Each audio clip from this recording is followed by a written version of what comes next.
बिस्मिल्लाहिर्रहमानिर्रहीम। अस्सलामुअलैकुम dear students, उम्मीद करता हूँ कि आप सब ठीक हैं और घरों पे अच्छा वक्त गुजार रहे हैं। आप सबको मालूम है कि हम जो चैप्टर पढ़ रहे हैं that is chapter 4 and the name of this chapter is cell and tissue and today we are going to study about plastids. अब प्लास्टिड्स क्या होते हैं?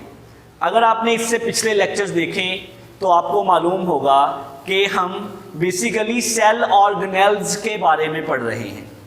तो हमारा ये जो सिलसिला है लेक्चर्स का, इसमें अभी कुछ और सेल ऑर्गेनेल्स भी बाकी हैं।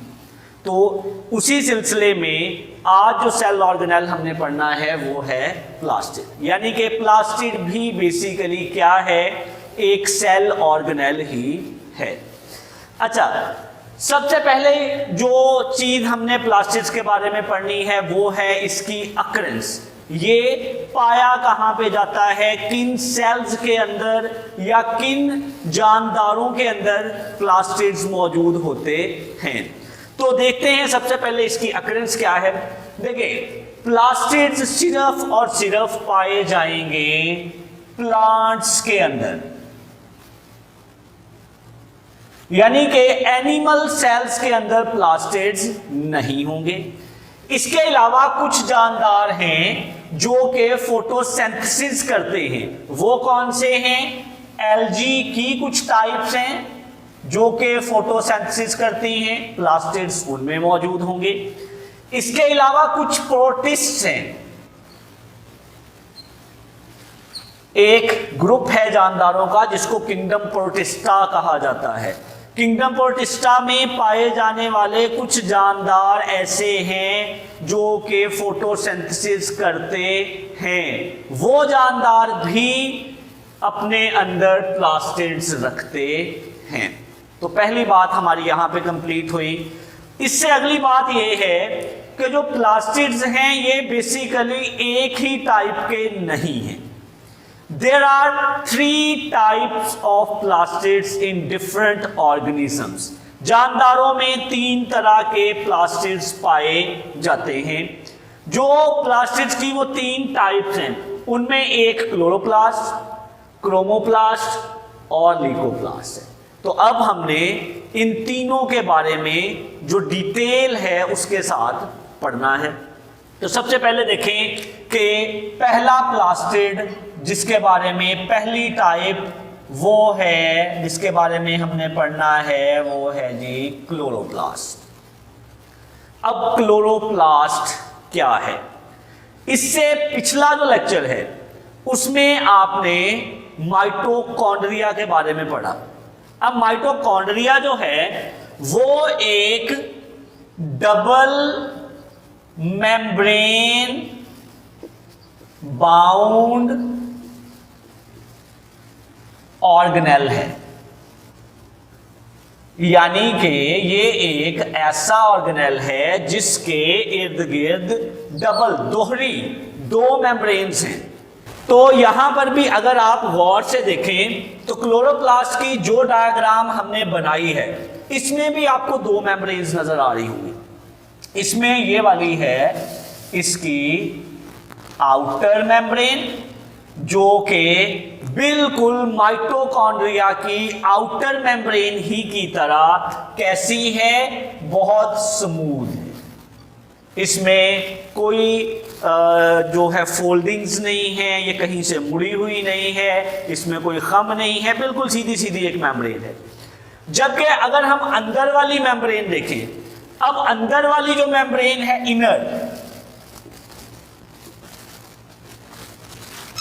इनर मेम्ब्रेन की जो सरफेस है उससे कुछ सैक लाइक स्ट्रक्चर्स, थैली नुमा साख्तें ओरिजिनेट हुई हैं। यानी कि कुछ थैली नुमा साख्तों को इसने जन्म दिया है, इसमें से निकली हैं, या इसके साथ आप दूसरे लफ्जों में कह लें जुड़ी हुई हैं। अब ये जो थैली नुमा साख्तें हैं, अब आप देखें ये थैलियों का पूरा एक ढेर लगा हुआ है। इसको मैंने यहां पे बनाया। अब यहां पर ये जो एक थैली है, यानी पूरे ढेर की नहीं, अगर हम सिर्फ एक थैली की बात करें तो उस एक थैली को कहा जाएगा थैलाकॉइड। ठीक है जी, एक थैली क्या कहलाएगी? थैलाकॉइड। और इन थैलियों के अगर हम पूरे ढेर की, एक स्टॉक की बात करें, जैसे यहां पे मैंने पूरा ढेर बनाया, यहां पे ये सारे हमारे पास थैलाकॉइड के स्टॉक्स हैं, ढेर हैं, एक के ऊपर एक थैलाकॉइड रखी हुई है, तो इस पूरे ढेर को कहा जाता है ग्रेनम। यानी कि single one sac is known as thylakoid and a stock of thylakoids is known as granum। तो पहला हमारा इसके रिलेटेड जो पॉइंट था वो ये था कि बाहर वाली मेम्ब्रेन स्मूथ होगी, अंदर वाली मेम्ब्रेन बहुत सारी थैलियों को ओरिजिनेट करेगी। अगर हम उनमें से एक थैली को, उसके लिए कोई नाम रखना चाहें एक थैली के लिए, तो वो थैलाकॉइड है। अगर पूरे ग्रुप का नाम रखें तो वो होगा ग्रेनम। अब अगला सवाल ये है कि ये थैलाकॉइड क्या है? अब थैलाकॉइड एक हमने कहा सैक लाइक स्ट्रक्चर है, थैली है। इस थैली के अंदर कोई चीज मौजूद है, वो क्या है? देखें, जब हम फोटोसिंथेसिस की बात करते हैं ना, तो हम कहते हैं फोटोसिंथेसिस करने के लिए पौधों के पास दो चीजें लाजमी होना चाहिए। The first thing is sunlight, बहुत ज्यादा जरूरी है, हरारत लेके आएगी। And the second thing is chlorophyll, यानी कि पौधे के पास भी तो कोई चीज होनी चाहिए जो सूरज से आने वाली रोशनी को एब्जॉर्ब करे और फिर उससे हरारत हासिल करके उस हरारत को खुराक तैयार करने के लिए इस्तेमाल करे। तो वो जो क्लोरोफिल है, एक ऐसा पिगमेंट, एक ऐसा मादा जिसने सूरज से आने वाली रोशनी को एब्जॉर्ब करना है, वो क्लोरोफिल, वो मादा कहाँ पर पाया जाता है? वो यही जो हमारे पास थैलाकॉइड मेम्ब्रेन्स या सैक लाइक स्ट्रक्चर हैं which are present inside chloroplast, यहीं पर वो क्लोरोफिल मौजूद होता है। और क्लोरोफिल के साथ साथ क्लोरोफिल की बेसिकली टाइप हैं कुछ। क्लोरोफिल की एक टाइप है क्लोरोफिल ए, क्लोरोफिल बी। फिर क्लोरोफिल के अलावा भी कुछ पिगमेंट्स हैं जिनको कैरोटीनॉइड्स या एक्सेसरी पिगमेंट्स कहा जाता है, वो भी थैलाकॉइड के अंदर ही मौजूद होते हैं और सूरज से आने वाली जो रोशनी है उसको एब्जॉर्ब करते हैं। तो क्लोरोप्लास्ट के बारे में जो थैलाकॉइड तक था वो हमने पढ़ लिया। अब इससे जो अगला पॉइंट है, अगला पॉइंट ये है कि बहुत सारी जगह हमने देखी कि जहां पे थैलाकॉइड नहीं है, बल्कि यहां पे हमने डॉट डॉट से लगाए। ये डॉट ये जाहिर करते हैं कि यहां पर मौजूद है एक फ्लूइड, यानी कि क्लोरोप्लास्ट के अंदर एक तो थैलीनुमा साख्तें हैं जिनको हमने कहा थैलाकॉइड, जबकि दूसरी चीज क्लोरोप्लास्ट के अंदर एक फ्लूइड भी मौजूद है and the name of that fluid is stroma. इस फ्लूइड का नाम है स्ट्रोमा। अब देखिए जी, फोटोसिंथेसिस का जो अमल है ना, उसको दो हिस्सों में डिवाइड किया गया है। और फोटोसिंथेसिस जिस सेल ऑर्गेनेल के अंदर होना है ना ये अमल, उस सेल ऑर्गेनेल का नाम है क्लोरोप्लास्ट। क्लोरोप्लास्ट के अंदर होता है क्लोरोफिल।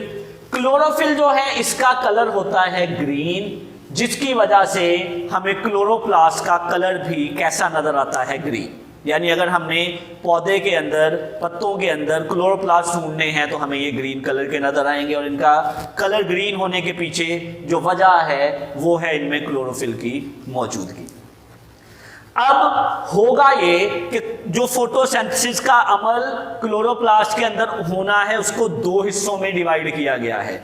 एक फेज या एक हिस्सा है उसको कहा जाता है लाइट रिएक्शन। इस रिएक्शन में फोटोसिंथेसिस के लिए जो एनर्जी दरकार है वो हासिल की जाएगी, जबकि जो दूसरा फेज है उसको कहा जाता है डार्क रिएक्शन। इस रिएक्शन में लाइट रिएक्शन के दौरान हासिल होने वाली एनर्जी को यूटिलाइज करके ग्लूकोज मॉलिक्यूल्स बनाए जाएंगे which are end product of photosynthesis. तो लाइट रिएक्शन कहां पे होता है? लाइट रिएक्शन होता है थैलाकॉइड के अंदर। और डार्क रिएक्शन कहां पे होता है? डार्क रिएक्शन होता है स्ट्रोमा के अंदर।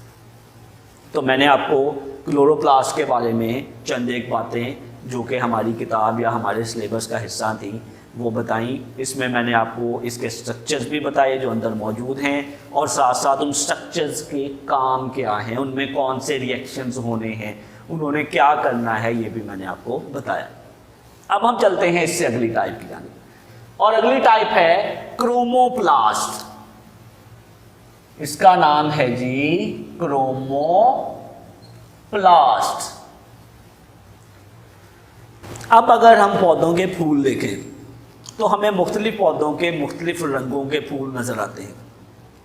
उनमें से ज़्यादातर फूल जो हैं वो बहुत ब्राइट कलर के होते हैं, उनका रंग बड़े ही शोक किस्म के होते हैं, और वो जो रंग हैं वो इंसानों के साथ साथ दूसरे जो जानवर हैं जिनमें इंसेक्ट्स शामिल हैं, जिनमें एनिमल्स हैं, उनको अपनी जानब अट्रैक्ट करते हैं। फूलों के वो जो रंग हैं, ब्राइट कलर्स हैं, वो किसकी वजह से हैं? वो क्रोमोप्लास्ट की मौजूदगी की वजह से हैं। जहां पे भी वर्ड पढ़े ना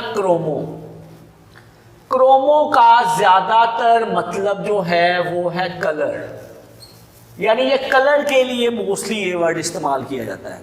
तो क्लोरोप्लास्ट बेसिकली प्लास्टिड्स की वो टाइप है जो कि फूलों के अंदर मुख्तलिफ तरह के जो कलर्स हैं वो प्रोड्यूस करती है। तो इसका काम है ब्राइट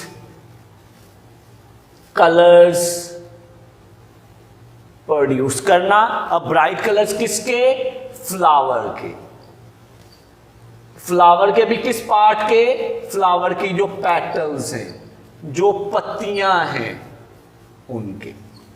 तो क्रोमोप्लास्ट कलर प्रोड्यूसिंग प्लास्टिड्स हैं, इनके डिफरेंट ब्राइट कलर्स होंगे, और वही कलर्स पौधे के जो फूल की जो पत्तियां हैं उसके भी होंगे, और ये कलर्स प्रोड्यूस करती हैं। अच्छा, उसके बाद लीकोप्लास्ट।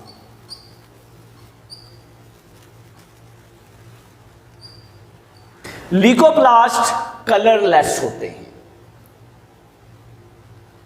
अगर आप फॉलो कर रहे हैं तो आपने देखा होगा क्लोरोप्लास्ट का कलर ग्रीन है, क्रोमोप्लास्ट का कलर डिफरेंट ब्राइट कलर्स हैं, और लीकोप्लास्ट जो है ये कलरलेस हैं, इनका कोई कलर नहीं होता।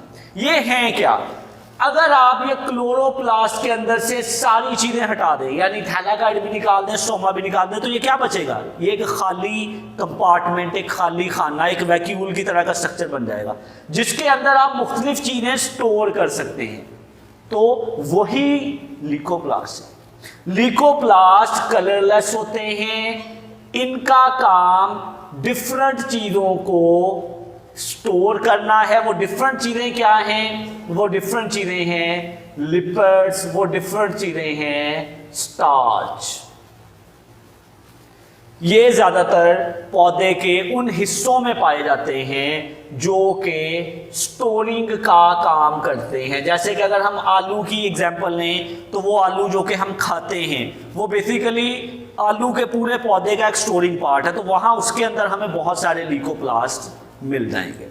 तो हमारा प्लास्टिक्स के रिलेटेड जो टॉपिक था वो यहीं पे इख्तिताम पजीर हुआ। इससे अगले लेक्चर में एक नए सेल ऑर्गेनेल और एक नए टॉपिक के साथ फिर हाजिर होंगे। तब तक के लिए अल्लाह हाफ़िज़।